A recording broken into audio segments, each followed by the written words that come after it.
नमस्कार दोस्तों, एक बार फिर से स्वागत है मेरा चैनल वेल्थ क्रिएटर पे। तो दोस्तों, आज हम एक और नए आईपीओ के साथ डिटेल डिस्कशन करेंगे और ये आईपीओ अपकमिंग आईपीओ है जो कि आपको कल से ओपन होता हुआ दिखाई देगा।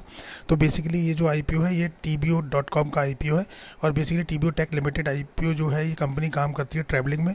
तो जिसके ये होटल्स बुकिंग के हो गए, आपके ट्रैवल बुकिंग से उस सब में काम करती है। जानेंगे इसके फाइनेंशियल और फंडामेंटल कितने स्ट्रॉन्ग है, ग्रे मार्केट में क्या डिमांड बनी हुई है और जानेंगे कि कंपनी में हमें इस आईपीओ को अप्लाई करना चाहिए, अवॉइड करना चाहिए। पर ये सब डिटेल में जानेंगे, पर उससे पहले वीडियो को लाइक, शेयर और सब्सक्राइब करना बिल्कुल ना भूलिए दोस्तों।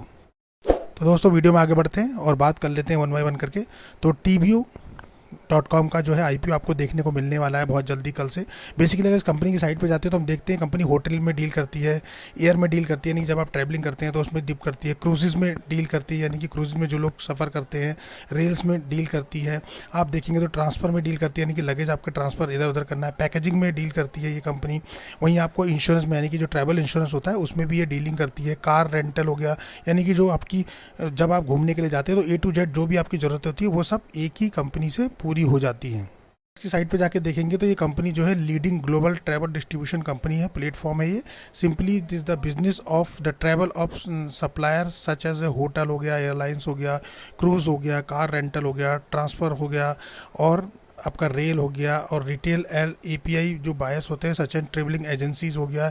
इंडिपेंडेंट ट्रैवल करना है या एडवाइजरी ट्रैवल करना है या ग्रुप ट्रैवल है या इंटरप्राइजेस बायर्स हैं, उन सबको ये जो है मैनेज करती है। तो ऑपरेट करती है ट्रैवलिंग मैनेजमेंट का पूरा, कंपनीज़ के साथ कांटेक्ट करती है, ऑनलाइन ट्रैवल कंपनीज़ के साथ काम करती है। सुपर ऐप है इसका और भी काफ़ी तरीके से इसके प्लेटफॉर्म्स हैं जहाँ ये इनेबल है और इस टाइप से ये काम करती है। तो बेसिकली जो है इसका काफ़ी ब्रॉड नेटवर्क है और अपने में ही ये लीडिंग है कंपनी। तो वहीं हम बात करें तो इसके प्लेटफॉर्म जो आपको देखने को मिलेंगे 159 लाइक इसके बायर हैं और 1 मिलियन इसके सप्लायर आपको देखने को मिलेंगे अक्रॉस 100 कंट्री में है।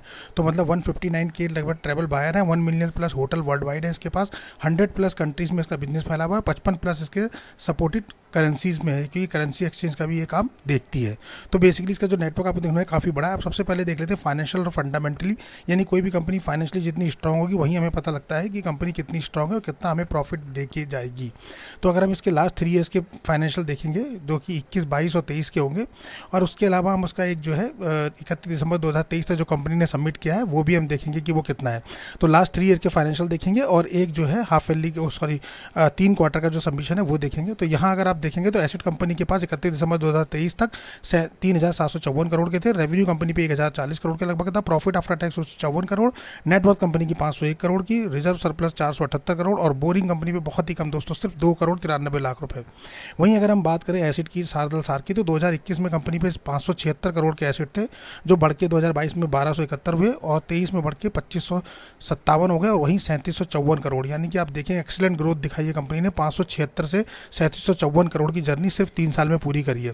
रेवेन्यू पीस की अगर हम बात करें तो वहीं 176 करोड़ से कंपनी ने स्टार्ट किया 2021 में, 22 में 511 करोड़, 23 में 1085 करोड़ के लगभग रेवेन्यू जनरेट किया, यानी कि 176 करोड़ से लेके और 185 करोड़ की जर्नी सिर्फ 3 साल में कंपनी ने पूरी करी। प्रॉफिट आफ्टर टैक्स की अगर हम बात करें तो वहाँ माइनस में 2021 में अगर आप देखेंगे क्योंकि कोविड के टाइम पे जो है काफ़ी चल रहा था 2020-21 में, तो वहाँ माइनस में थी, -34 करोड़ और वहीं 2022 में बढ़ के 33 हो गया, फिर 148 हुआ और आज की डेट में 154 करोड़ है, यानी माइनस से 154 करोड़ के तक प्रॉफिट लेकर आई कंपनी 2.5 साल के अंदर।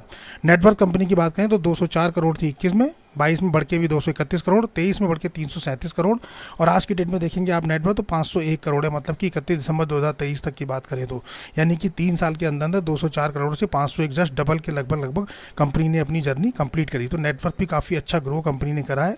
रिजर्व सरप्लस देखें तो कंपनी काफ़ी स्ट्रांग है, 197 करोड़ के थे 21 में, 22 में बढ़ के हुए 214 करोड़, 23 में बढ़ के हो गए 317 करोड़ और देखिए 31 दिसंबर 2023 तक की अगर हम बात करें तो 478 करोड़ के लगभग रिजर्व कंपनी पे। वहीं बोरिंग की अगर बात करें तो 2021 में कोई कर्जा नहीं था, 2022 में 2 करोड़ का सिर्फ कर्जा था, 2.5 करोड़ के लगभग, 23 में बढ़ के 6 करोड़ 36 लाख हुआ, जो कि आज की डेट में 31 दिसंबर 2023 तक कंपनी में सिर्फ 2 करोड़ 93 लाख का कर्जा है, यानी कि डेप्थ फ्री कंपनी आप एक तरीके से कह सकते हैं। काफ़ी स्ट्रॉन्ग इंडिकेशन है कि कंपनी में कोई बोरिंग नहीं है। अगर हम बात करें रिजर्व की तो देखिए कंपनी में रिजर्व भी काफ़ी अच्छे देखने को मिल रहे हैं। तो जो इसका बोरिंग वाला पार्ट है यानी डेप्थ का पार्ट है वो काफ़ी अच्छा दिख रहा है। कंपनी के रिजर्व की बात करें तो 478 करोड़ दोस्तों कंपनी पे रिजर्व है, यानी काफ़ी ज़्यादा रिजर्व है इन टर्म्स ऑफ डेप्थ के मुकाबले, क्योंकि कंपनी में सिर्फ 293 करोड़ का डेप्थ है, सॉरी 2 करोड़ 93 लाख का ही डेप्थ है और उसके एवज में 478 करोड़ का कैश है। रिजर्व सरप्लस है। तो आप समझ सकते हैं कितनी कैश रिच कंपनी है, डेथ फ्री कंपनी है, फाइनेंशियली स्ट्रॉन्ग कंपनी है। चाहे हम रेवेन्यू की बात करें, प्रॉफिट की बात करें, नेटवर्थ की बात करें, एसेट की बात करें, ऑल पैरामीटर में काफ़ी स्ट्रॉन्ग है। तो ऐसी कंपनी जो है काफ़ी ऑलमोस्ट हम इसे डेथ फ्री कंपनी कह सकते हैं, और ऐसी कंपनी कम देखने को मिलती है जिनके फाइनेंशियल इतने स्ट्रॉन्ग देखने को आपको मिलेंगे। वहीं बात कर लेते हैं की परफॉर्मेंस इंडिकेटर की। तो मार्केट कैपिटलाइजेशन इस कंपनी का 9,990 करोड़ के लगभग देखने को मिलेगा। केपीआई पैरामीटर में अगर आप देखेंगे तो RONW return of net worth company की 30% के लगभग आपको 30.76% के लगभग, मतलब एक्सीलेंट है, 15 से ऊपर एक्सीलेंट होता है तो काफ़ी अच्छा रहेगा। EPS देखने को मिलेगा 14.25, जबकि पोस्ट IPO के बाद 18.93। पी रेशियो आपको 64.58 का मिलेगा और पोस्ट IPO के बाद 48.6 का। तो हायर पी यहाँ देखने को मिल रहा है। अगर आप देखेंगे तो 64 काफ़ी हायर है अगर इसके पी कंपटीटर और भी कंपनीज हैं उनके मुकाबले, पर फिर भी कंपनी ने जो है इसे थोड़ा सा वैल्यूएशन नीचे ला सकते थे। पर ओवरऑल अगर देखा जाए तो फाइनेंशियली एंड फंडामेंटली कंपनी काफ़ी स्ट्रांग है। फाइनेंशियली स्ट्रांग है कंपनी, तो वहाँ कंपनी जो है मुंह मांगे प्राइस भी अपने मांगती है।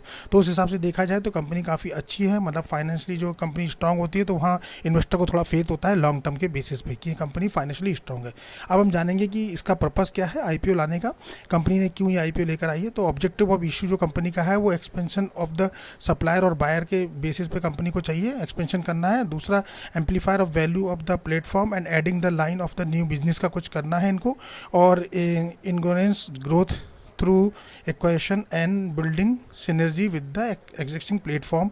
तो इन्हें कुछ अपने नए पोर्टल, नए प्लेटफॉर्म को करना है, और लीकेज डाटा प्रोविंशियल ऑफर करना है, travel solution for buyer and supplier.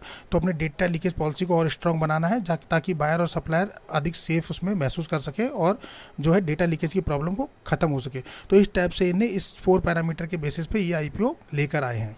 अब हम बात कर लेते हैं दोस्तों इसकी डिटेल्स की। तो जो कि मेन डिटेल्स हैं नोट डाउन कर लीजिएगा। तो IPO आपको 8 तारीख से लेकर 10 तारीख के बीच में ओपन होता दिखेगा, 8 मई से 10 मई के बीच में। फेस वैल्यू रखी गई है ₹1 पर शेयर। प्राइस बैंड रखा गया ₹875 से ₹920। तो हमें रिटेल में कट ऑफ प्राइस 920 पर अप्लाई करना है। लॉट साइज 16 शेयर का होने जा रहा है। टोटल इशू साइज की बात करें तो 1550 करोड़ का है, जिसमें फ्रेश इशू सिर्फ 400 करोड़ का है दोस्तों, और ऑफर फॉर सेल जो है 1150 करोड़ का है। तो ये थोड़ा सा नेगेटिव पॉइंट है, जहां ऑफर फॉर सेल यानी प्रमोटर अपनी हिस्सेदारी बेच रहे हैं। लिस्टिंग NSE BSE दोनों पे देखने को मिलेगी। रिटेल कैटेगरी में एक लॉट में 16 शेयर आपको मिलेंगे, 14,720 देने। मैक्सिमम 13 लॉट तक अप्लाई कर सकते हैं, जिसमें 1,91,000 रुपये आपको पे करने हैं। स्मॉल HNI में मिनिमम 14 लॉट अप्लाई कर सकते हैं, 224 शेयर मिलेंगे, 2,06,000 पे करने हैं। Small HNI maximum 67 lot apply कर सकते हैं, 1,072 शेयर मिलेंगे, 9,86,000। बिग HNI में मिनिमम 68 लॉट आपको अप्लाई करने होते हैं, 1,088 शेयर मिलेंगे और 10,09,60 रुपये आपको इसके लिए पे करने हैं। अब हम जान लेते हैं दोस्तों कि इसका शेयर होल्डिंग पैटर्न क्या बोल रहा है। तो अगर हम बात करें TBO tech IPO promoter holding की, तो अंकुश निजवान और गौरव भटनागर हैं, मनीष डींगरा और अर्जुन निजावन जी जो है इसके कंपनी के प्रमोटर हैं। इनके पास जो प्री इश्यूएंस होल्डिंग है वो 51.26 है, यानी कि 49% इक्विटी पहले ही डाइल्यूट कर चुके हैं। तो यानी प्रमोटर के पास काफ़ी कम हिस्सेदारी, और इस IPO आने के बाद और कम हो जाएगी दोस्तों। तो ये थोड़ा सा एक कंसर्न बनता है, क्योंकि लॉन्ग टर्म के लिए इन्वेस्टर वहीं इन्वेस्ट करता है जहाँ प्रमोटर को अपनी कंपनी में विश्वास हो और प्रमोटर की होल्डिंग ज़्यादा हो। अभी रिजर्वेशन चार्ट की बात करें तो QIB के लिए कंपनी ने काफ़ी बड़ा पोर्शन दिया है, 75% के लगभग पोर्शन जो है QIB के लिए छोड़ा है। रिटेल इन्वेस्टर के लिए सिर्फ 10% का है। तो यहाँ रिटेल के लिए थोड़ा सा बैड न्यूज़ है कि उनको 10% का मिल रहा है, और HNI के लिए 15% के लगभग का कोटा रखा गया है। अब बात कर लेते हैं ग्रे मार्केट प्रीमियम की। तो ग्रे मार्केट प्रीमियम में काफ़ी बड़ी डिमांड निकाल के आई है दोस्तों, 55-56% की डिमांड चल रही है। देखिए ABK टेक IPO का 920 रुपये प्राइस बैंड रखा गया है, 520 रुपये लगभग GMP पे ट्रेड कर रहा है, 56% के लगभग का लिस्टिंग है। जब तक वीडियो शूट हुआ है तब तक आपको दिखा रहा है। फायर रेटिंग की बात करें तो 5/5 चल रही है। 1550 करोड़ का IPO का इशू साइज होने जा रहा है। 16 शेयर आपको एक लॉट में मिलने वाले हैं। 8 मई को ओपन होगा, यानी कि कल से 10 मई को क्लोज हो जाएगा। 13 मई को उसके अलॉटमेंट आएंगे और 15 मई को आपको लिस्टेड होता हुआ दिखेगा NSE BSE दोनों पे। अब अपने प्रॉफिट की बात करते हैं कि लिस्टिंग गेन हमें कितना मिलने वाला है। तो दोस्तों लिस्टिंग गेन पर लॉट पे जो आपको मिलने वाला है वो लगभग आपको काफ़ी बड़ा लिस्टिंग गेन देखने को मिल रहा है, मतलब एज ऑन डेट, क्योंकि ग्रे मार्केट कोई फिक्स नहीं होता दोस्तों, अप डाउन ट्रेड में रहता है। तो 8,300 रुपये एक लॉट पे आपको बनते हुए आज की डेट में दिख रहे हैं। 16 शेयर का एक लॉट है, 520 रुपये पर ट्रेड कर रहा है, यानी 16 × 520 लगभग 8300 रुपये पर लॉट पे आपको मिल रहे हैं। जबकि 15,000 मतलब 14,800 रुपये लगभग आपको इन्वेस्ट करने हैं, 15,000 राउंड फिगर में माने, और 8300 रुपये उसमें और ऐड कर ले तो तकरीबन जो आप देखेंगे वो आपको करीबन 23,000 के लगभग आपको बनता हुआ दिख रहा है। तो 23,300 आपके इन्वेस्टमेंट में पहले ही दिन आपको दिख रहे हैं, यानी टोटल इन्वेस्टमेंट और आपने जितना जमा किया उसको मिला के तो सुपर लिस्टिंग गेन है। मतलब लिस्टिंग गेन में तो कोई डाउट ही नहीं है। पर अभी भी ग्रे मार्केट में, क्योंकि मार्केट बहुत ही ज़्यादा डाउन ट्रेंड में जा रहा है, तो अप डाउन हो सकता है। तो मुझे लगता है कि हमें वेट और वॉच करना चाहिए और फर्स्ट डे के सब्सक्रिप्शन स्टेटस के बाद ही हमें कुछ डिसाइड करना चाहिए। तब तक के लिए हमें वेट और वॉच मोड में रहना चाहिए। पर अदर देन देखिए तो कंपनी के फाइनेंशियल फंडामेंटल काफ़ी स्ट्रांग है, कंपनी काफ़ी स्ट्रांग है। तो दोस्तों ये वीडियो सिर्फ नॉलेज पर्पज से बना है। यहाँ कोई भी आपको बाई और सेल का रिकमेंडेशन नहीं दिया जा रहा है। आपको अपना रिस्क और अपना एनालिसिस करके खुद डिसाइड करना है कि आपको अप्लाई करें या नहीं करें। पर मुझे लगता है कि अभी हमें पहले दिन का वेट और वॉच करके देखना चाहिए कि ग्रे मार्केट में क्या डिमांड रहती है और पहले दिन कितना सब्सक्रिप्शन निकल के आता है। उसके आधार पर ही हम डिसाइड करेंगे कि हमें क्या करना है आगे। तो दोस्तों वीडियो आपका अंत तक देखने के लिए बहुत बहुत धन्यवाद। वीडियो में बने रहने के लिए। वीडियो अगर पसंद आया तो उसको लाइक, शेयर और सब्सक्राइब करना बिल्कुल ना भूलिए। मिलते हैं अपने ऐसे ही नेक्स्ट वीडियो में दोस्तों। तब तक के लिए नमस्कार।